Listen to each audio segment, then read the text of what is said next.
নমস্কাৰ প্ৰিয় সন্মানীয় দৰ্শকসকল, আজি মই আপোনালোকৰ আগত এটা আত্মবিশ্বাস আৰু অনুপ্ৰেৰণাৰ শক্তিৰ এটি সৰল কথা ক'বলৈ আহিছোঁ। প্ৰিয় দৰ্শক, জীৱনত আগুৱাই যোৱাৰ সাহস কেতিয়াও হেৰুৱাব নালাগে। আমাৰ সকলোৰে জীৱনত কেতিয়াবা অসুবিধা আহে, কেতিয়াবা হতাশাই আৱৰি ধৰে আৰু কেতিয়াবা অনুভৱ হয় যে মই পাৰিমনে। কিন্তু ঠিক সেই সময়তে আমি আমাৰ অন্তৰৰ শক্তিক বিশ্বাস কৰিব লাগিব। প্ৰত্যেকজন মানুহৰ ভিতৰত এখন অনন্ত শক্তিৰ সাগৰ থাকে।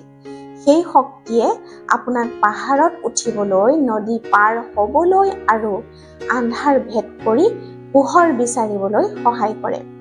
হেৰুৱাৰ ভয়তেই যদি আগবাঢ়ি নাযাওঁ, তেন্তে জয়ৰ আনন্দ কেতিয়াও পাব নোৱাৰোঁ। জীৱন এটা যুদ্ধ আৰু সেই যুদ্ধত জয় পাবৰ বাবে সাহস, নিষ্ঠা আৰু ধৈৰ্যৰ প্ৰয়োজন। যেনেদৰে APJ আব্দুল কালাম এটি দৰিদ্ৰ পৰিয়ালৰ লোক আছিল।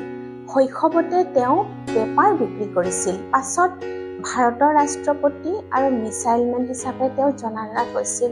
ঠিক তেনেদৰে লাল বাহাদুৰ শাস্ত্ৰী আছিল ভাৰতৰ দ্বিতীয় প্ৰধানমন্ত্ৰী। অতি গৰীব পৰিয়ালত জন্ম লৈ বহু কষ্টত পঢ়া শুনা কৰিছিল।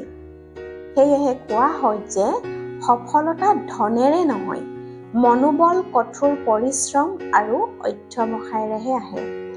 জীৱনত দৰিদ্ৰতা এটা অৱস্থা, কিন্তু যদি মনোভাৱ সবল নহয়, তেতিয়া সেয়া সফলতাৰ সকলোতকৈ ডাঙৰ বাধা আহি পৰে।